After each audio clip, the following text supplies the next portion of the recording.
ಚಿರಾಗ್ ಒಂದು ರೋಚಕ ಕಥೆ. ಈ ಕಾಡಿನ ಮಧ್ಯೆ ಒಬ್ಬ ವಿಜ್ಞಾನಿ ಸಂಶೋಧನೆಯಲ್ಲಿ ಮಗ್ನನಾಗಿದ್ದನು. ಪ್ರತಿಷ್ಠಿತ ಸಂಸ್ಥೆಯಿಂದ ಹೊರದೂಡಲ್ಪಟ್ಟ ಆ ಸಂಶೋಧಕ ಹಲವಾರು ವರ್ಷಗಳಿಂದ ಅಮಾಯಕ ಜೀವಿಗಳನ್ನು ತನ್ನ ವೈಜ್ಞಾನಿಕ ಕುತೂಹಲಕ್ಕೆ ಬಲಿಪಡಿಸುತ್ತಿದ್ದ. ಭಾರತವನ್ನು ಪ್ರೇರಣೆಯಾಗಿಸಿ ವಿಶ್ವದಾದ್ಯಂತ ಅನೇಕ ವಿಜ್ಞಾನಿಗಳು ಅದ್ಭುತ ಸಾಧನೆಗಳನ್ನು ಮಾಡಿದ್ದಾರೆ. ಆದರೆ ಮಧುಕರ್ ಕೈಗೊಳ್ಳಲಿದ್ದ ಈ ಸಂಶೋಧನೆಯ ರಹಸ್ಯವೇನು? ಸಂಶೋಧನಾ ಸಂಸ್ಥೆಯಿಂದ ಹೊರದೂಡಲ್ಪಟ್ಟ ಮಧುಕರ್ ತನ್ನ ಆಂತರಿಕ ತುಮುಲವನ್ನು ಆಪ್ತ ಮಿತ್ರರಲ್ಲಿ ಹಂಚಿಕೊಂಡು ನಿರ್ಗಮಿಸಿದ. ನರಸಿಂಹ, ಮತ್ಸ್ಯ, ಕೂರ್ಮ, ರಾಹು, ಕೇತು ಇವೆಲ್ಲವನ್ನೂ ನಾವು ನಂಬುತ್ತಿಲ್ಲವೇ? ಹಾಗೆಯೇ ನಾನು ಕೂಡ ಒಂದು ವಿಶಿಷ್ಟವಾದ ಸಂಶೋಧನೆಯ ಪಯಣಕ್ಕೆ ಹೊರಟಿದ್ದೇನೆ.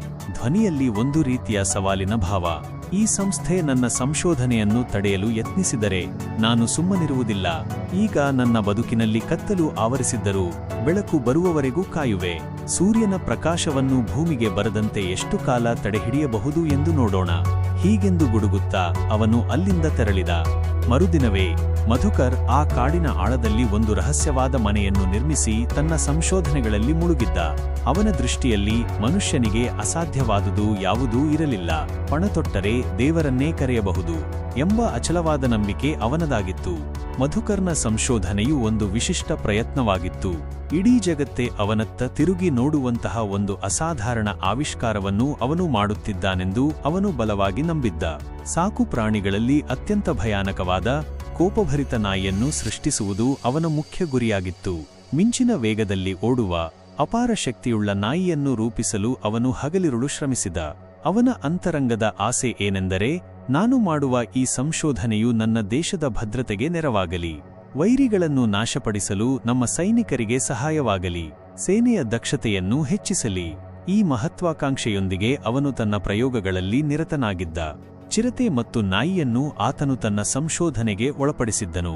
ತನ್ನ ಕಾರ್ಯಕ್ಕೆ ಪೂರಕವಾಗುವಂತೆ ಅವನು ಅನೇಕ ಮೃಗಾಲಯಗಳಿಗೆ ಭೇಟಿ ನೀಡಿ ಅಲ್ಲಿನ ಸಿಬ್ಬಂದಿಗಳಿಗೆ ಹಣದ ಆಮಿಷವೊಡ್ಡಿ ತನ್ನ ಸಂಶೋಧನೆಗೆ ಬೇಕಾದ ಎಲ್ಲಾ ಮಾಹಿತಿ, ವಸ್ತು ಮತ್ತು ವಿವರಗಳನ್ನು ಪಡೆದುಕೊಂಡು ತನ್ನ ಕಾಡಿನ ಅಧ್ಯಯನ ಕೇಂದ್ರಕ್ಕೆ ಮರಳುತ್ತಿದ್ದನು. ಅಲ್ಲಿ ಅವನ ನಿರಂತರವಾದ ಸಂಶೋಧನೆಗಳು ನಡೆಯುತ್ತಿದ್ದವು. ಅಂತಿಮವಾಗಿ ಆ ಒಂದು ಹುಣ್ಣಿಮೆಯ ರಾತ್ರಿಯಂದು ಅವನ ಪರಿಶ್ರಮಕ್ಕೆ ಫಲ ಲಭಿಸಿತು. ತನ್ನ ಆವಿಷ್ಕಾರದ ಯಶಸ್ಸಿನಿಂದ ಉಂಟಾದ ಸಂತೋಷಕ್ಕೆ ಅವನಿಗೆ ಮಿತಿಯೇ ಇರಲಿಲ್ಲ.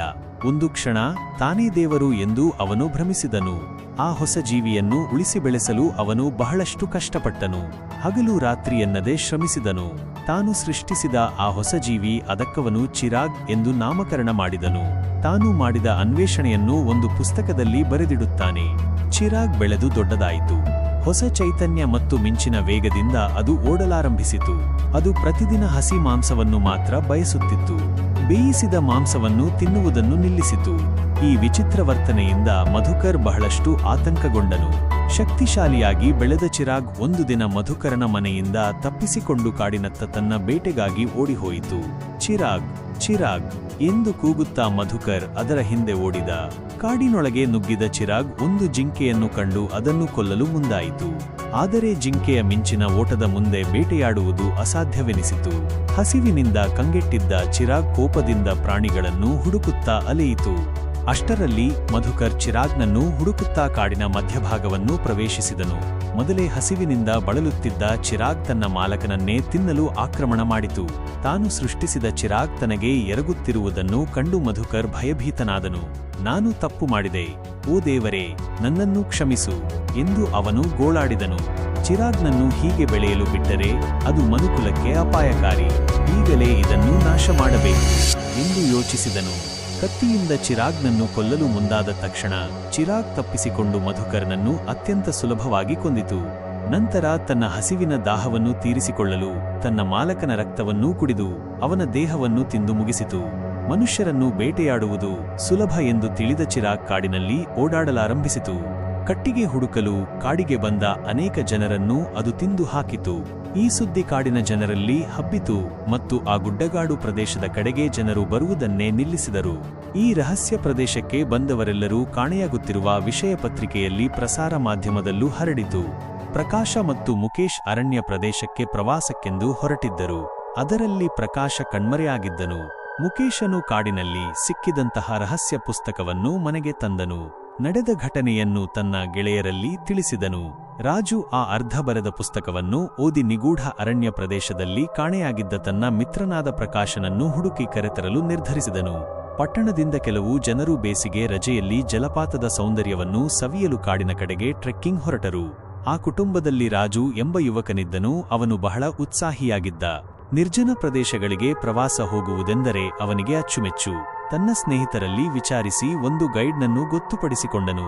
ಗೈಡ್ನ ಸಲಹೆಯಂತೆ ದಿನಾಂಕವನ್ನು ನಿಗದಿಪಡಿಸಿ ತನ್ನ ಕುಟುಂಬದೊಂದಿಗೆ ಕಾಡಿನ ಕಡೆಗೆ ಪ್ರಯಾಣ ಬೆಳೆಸಿದನು.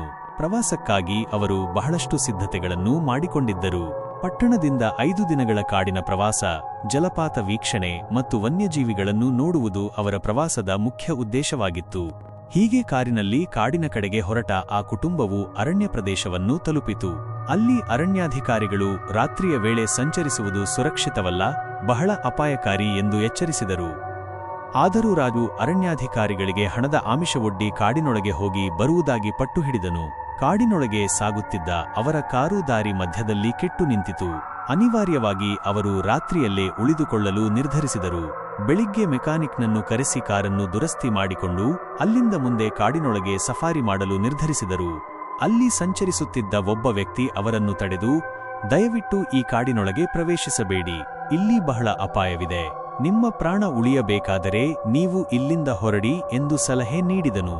ಆದರೆ ರಾಜು ಆ ಎಚ್ಚರಿಕೆಯನ್ನು ನಿರ್ಲಕ್ಷಿಸಿದನು. ಅವನು ಗೈಡ್ನನ್ನು ನೇಮಿಸಿಕೊಂಡಿದ್ದನು ಮತ್ತು ಗೈಡ್ನೊಂದಿಗೆ ಅರಣ್ಯದಲ್ಲಿ ಯಾವುದೇ ಅಪಾಯವಿಲ್ಲ ಎಂದು ಭಾವಿಸಿದ್ದನು. ಗೈಡ್ನಲ್ಲಿ ಯಾರೂ ಇಲ್ಲದಂತಹ ಪ್ರದೇಶಗಳಿಗೆ ಕರೆದುಕೊಂಡು ಹೋಗುವಂತೆ ಅವನು ಒತ್ತಾಯಿಸಿದನು. ಆಗ ಗೈಡ್ ಹೇಳಿದನು, ಈ ಅರಣ್ಯದ ಆಳದಲ್ಲಿ ಒಂದು ರಹಸ್ಯವಾದ ಸ್ಥಳವಿದೆ, ಅದು ಬಹಳ ಅಪಾಯಕಾರಿ. ನಾನು ನಿಮಗೆ ಅಲ್ಲಿಗೆ ಹೋಗುವ ದಾರಿಯನ್ನು ದೂರದಿಂದಲೇ ತೋರಿಸುತ್ತೇನೆ, ನಂತರ ನೀವು ಮುಂದೆ ಸಾಗಿ. ರಾಜು ಕುತೂಹಲದಿಂದ, ನನಗೆ ಅಡ್ವೆಂಚರ್ ಅಂದರೆ ತುಂಬಾ ಇಷ್ಟ, ನಮ್ಮ ಕುಟುಂಬಕ್ಕೆ ಯಾವುದೇ ತೊಂದರೆಯಾಗುವುದಿಲ್ಲ ಎಂದು ತನ್ನ ಕುಟುಂಬದ ಸದಸ್ಯರಿಗೆ ಸುಳ್ಳು ಹೇಳಿದನು. ಗೈಡ್ ಕೂಡ, ಕಾಡಿನೊಳಗೆ ಒಂದು ಸುಂದರವಾದ ಬೆಟ್ಟ ಮತ್ತು ಜಲಪಾತವಿದೆ, ನೀವು ಬಹಳಷ್ಟು ಆನಂದಿಸಬಹುದು, ನಿಮಗೆ ದೂರದಿಂದಲೇ ನಾನು ಆ ಬೆಟ್ಟಕ್ಕೆ ಹೋಗುವ ದಾರಿಯನ್ನು ತೋರಿಸುತ್ತೇನೆ, ನಾಳೆ ಇದೇ ಜಾಗದಲ್ಲಿ ನಾವು ಮತ್ತೆ ಭೇಟಿಯಾಗೋಣ ಎಂದು ಹೇಳಿ ಹೊರಟು ಹೋದನು. ಅವರು ಮುಂದೆ ಸಾಗುತ್ತಿದ್ದಂತೆ ಅಲ್ಲಿ ಒಬ್ಬ ಸಾಧು ಸನ್ಯಾಸಿಯು ರಾಜುವಿಗೆ ಎದುರಾಗಿ, ಆ ಬೆಟ್ಟದ ಕಡೆಗೆ ಹೋಗಬೇಡ, ಅಲ್ಲಿ ಹೋದವರು ಮರಳಿ ಬರುವುದಿಲ್ಲ ಎಂದು ಎಚ್ಚರಿಸಿದನು. ಆದರೆ ರಾಜು ಆ ಮಾತನ್ನು ತನ್ನ ಕುಟುಂಬದವರಿಗೆ ತಿಳಿಸಲೇ ಇಲ್ಲ. ಅದೆಲ್ಲ ಸುಳ್ಳು ಎಂದು ಮನಸ್ಸಿನಲ್ಲಿಯೇ ಅಂದುಕೊಂಡು ಅವನು ತನ್ನ ಕುಟುಂಬದೊಂದಿಗೆ ಬೆಟ್ಟದ ಕಡೆಗೆ ನಡೆದನು. ಅಲ್ಲಿನ ಜನರು ಆ ಬೆಟ್ಟದ ಕಡೆಗೆ ಹೋಗಲು ಹೆದರುತ್ತಿದ್ದರು, ಏಕೆಂದರೆ ಅಲ್ಲಿ ಹೋದವರು ಹಿಂದಿರುಗಿ ಬರುತ್ತಿರಲಿಲ್ಲ. ಈ ಎಲ್ಲ ಅಪಾಯದ ಸೂಚನೆಗಳನ್ನು ಮುಚ್ಚಿಟ್ಟಿದ್ದ ರಾಜು ಬಹಳ ದೊಡ್ಡ ತಪ್ಪು ಮಾಡಿದನು. ಆ ಬೆಟ್ಟದಲ್ಲಿ ಚಿರಾಗ್ ಎಂಬ ಭಯಾನಕವಾದ ವಿಚಿತ್ರ ಜೀವಿ ವಾಸವಾಗಿತ್ತು. ಪ್ರವಾಸಕ್ಕೆಂದು ಬಂದ ಅನೇಕ ಜನರನ್ನು ಅದು ಬಲಿ ತೆಗೆದುಕೊಂಡಿತ್ತು. ಇತ್ತ ರಾಜು ಮತ್ತು ಅವನ ಕುಟುಂಬದವರು ನಡೆಯುತ್ತಾ ಮುಂದೆ ಸಾಗಿದರು. ಇದ್ದಕ್ಕಿದ್ದಂತೆ ಜೋರಾದ ಗರ್ಜನೆಯ ಶಬ್ದ ಕೇಳಿಸಿತು. ರಾಜು, ನೀವು ಯಾವುದಕ್ಕೂ ಹೆದರಬೇಡಿ, ಇದರಿಂದ ನಮಗೆ ಯಾವುದೇ ಅಪಾಯವಿಲ್ಲ ಎಂದು ಹೇಳಿ ತನ್ನ ಕುಟುಂಬದವರನ್ನು ಸಮಾಧಾನಪಡಿಸಿದನು. ನಿರ್ಭಯರಾಗಿ ಆ ಕುಟುಂಬದ ಸದಸ್ಯರು ಬೆಟ್ಟದ ಕಡೆಗೆ ಮುಂದುವರೆದರು. ರಾಜು ತನ್ನ ಕ್ಯಾಮೆರಾದಲ್ಲಿ ಎಲ್ಲವನ್ನೂ ವಿಡಿಯೋ ಮಾಡುತ್ತಿದ್ದನು. ಅಂತಿಮವಾಗಿ ಅವರು ಆ ಬೆಟ್ಟವನ್ನು ತಲುಪಿದರು. ಜಲಪಾತದಲ್ಲಿ ಅವರು ಬಹಳ ಹೊತ್ತು ಆಟವಾಡಿದರು. ಆ ಕುಟುಂಬದಲ್ಲಿ ಒಟ್ಟು 8 ಜನರಿದ್ದರು. ಸೋನಿ ಎಂಬ ಹುಡುಗಿ ನೀರಿನೊಳಗೆ ಇಳಿದು ಮುಳುಗಿ ನೋಡಿದಾಗ ಅವಳಿಗೆ ನೀರಿನ ತಳದಲ್ಲಿ ಅನೇಕ ಅಸ್ಥಿಪಂಜರಗಳು ಕಾಣಿಸಿದವು. ಅವಳು ತಕ್ಷಣ ಈ ವಿಷಯವನ್ನು ರಾಜುವಿಗೆ ತಿಳಿಸಿದಳು. ರಾಜು ತಕ್ಷಣವೇ ನೀರಿನಲ್ಲಿ ಮುಳುಗಿ ಆ ಮೂಳೆಗಳ ರಾಶಿ ಇದ್ದ ಸ್ಥಳಕ್ಕೆ ಹೋದನು. ಅಷ್ಟರಲ್ಲಿ ರಾಜು ಕಣ್ಮರೆಯಾದನು. ಅವನನ್ನು ಹುಡುಕಲು ಅವನ ತಂದೆ ತಾಯಿಯೂ ತಕ್ಷಣ ನೀರಿನಲ್ಲಿ ಇಳಿದರು. ಬಹಳಷ್ಟು ಆತಂಕಗೊಂಡಿದ್ದ ಆ ಕುಟುಂಬ, ಯಾಕಪ್ಪ ನಾವು ಈ ಕಾಡಿನ ಕಡೆಗೆ ಬಂದೆವು ಎಂದು ಕೂಗಿಕೊಂಡರು. ಅವರಲ್ಲಿದ್ದ ನವೀನನಿಗೆ ಈಜಲು ಬರುತ್ತಿತ್ತು. ಅವನು ನೀರಿನಲ್ಲಿ ಮುಳುಗಿ ರಾಜುವಿಗಾಗಿ ಹುಡುಕಿದನು, ಆದರೆ ಅವನು ಎಲ್ಲಿಯೂ ಕಾಣಿಸಲಿಲ್ಲ. ಮತ್ತಷ್ಟು ಆಳಕ್ಕೆ ಹೋದಾಗ ಅಲ್ಲಿ ಒಂದು ಸುರಂಗ ಕಾಣಿಸಿತು. ಸುರಂಗದ ದ್ವಾರದಲ್ಲಿ ರಾಜುವಿನ ಚಪ್ಪಲಿ ಬಿದ್ದಿತ್ತು. ಸುರಂಗದೊಳಗೆ ನೋಡಿದಾಗ ರಾಜು ಅಲ್ಲಿಂದಲೇ ಒಳಗೆ ಹೋಗಿದ್ದಾನೆಂದು ಖಚಿತವಾಯಿತು. ಅವನು ಎಲ್ಲರಿಗೂ ಹಗ್ಗದ ಸಹಾಯದಿಂದ ಆ ಸುರಂಗದೊಳಗೆ ಬರಲು ಹೇಳಿದನು. ಸುರಂಗದೊಳಗೆ ಹೋಗುತ್ತಿದ್ದಂತೆ ಆ ಸ್ಥಳದ ನಿಗೂಢತೆ ಹೆಚ್ಚಾಗುತ್ತಾ ಹೋಯಿತು. ಅಲ್ಲಿ ಮಾನವನ ಅಸ್ಥಿಪಂಜರಗಳ ರಾಶಿ ಬಿದ್ದಿತ್ತು. ಅವುಗಳ ಪಕ್ಕದಲ್ಲಿ ರಾಜು ಪ್ರಜ್ಞಾಹೀನ ಸ್ಥಿತಿಯಲ್ಲಿ ಬಿದ್ದಿದ್ದನು. ಅವನ ಬಳಿ ಹೋದ ಅವನ ಮಾವ ನವೀನ್ ರಾಜುವನ್ನು ಎಚ್ಚರಗೊಳಿಸಲು ಪ್ರಯತ್ನಿಸಿದನು. ನೀರನ್ನು ಚಿಮುಕಿಸಿ ಅವನನ್ನು ಎಬ್ಬಿಸಿದನು. ರಾಜು ಎಚ್ಚರಗೊಳ್ಳುತ್ತಿದ್ದಂತೆ ಜೋರಾಗಿ ಕಿರುಚಿದನು. ಬಹಳಷ್ಟು ಭಯಭೀತನಾಗಿದ್ದನು. ನಡೆದ ಘಟನೆಯನ್ನು ವಿವರಿಸುತ್ತಾ ಅವನು ಹೇಳಿದನು, ಇಲ್ಲಿ ಒಂದು ವಿಚಿತ್ರವಾದ ಪ್ರಾಣಿ ನನ್ನನ್ನು ಕಚ್ಚಿಕೊಂಡು ಈ ಸುರಂಗದೊಳಗೆ ಎಳೆದುಕೊಂಡು ಬಂತು ಮಾವ ಎಂದು ಹೇಳಿ ಭಯದಿಂದ ನಡುಗುತ್ತಿದ್ದನು. ಇತ್ತ ರಾಜುವಿನ ಕುಟುಂಬದ ಸದಸ್ಯರು ಹಗ್ಗದ ಸಹಾಯದಿಂದ ಸುರಂಗದ ಒಳಗೆ ಪ್ರವೇಶಿಸಲು ಬಹಳಷ್ಟು ಪ್ರಯತ್ನ ಪಡುತ್ತಿದ್ದರು. ನವೀನನು ಆ ವಿಚಿತ್ರ ಪ್ರಾಣಿಯನ್ನು ಹುಡುಕಿ ಅದನ್ನು ಕೊಲ್ಲುವುದಾಗಿ ನಿರ್ಧರಿಸಿ ಅದರ ಕಡೆಗೆ ಹೊರಟನು. ಆ ವಿಚಿತ್ರ ಪ್ರಾಣಿಯೊಂದಿಗೆ ಅವನು ತೀವ್ರವಾಗಿ ಹೋರಾಡಿದನು.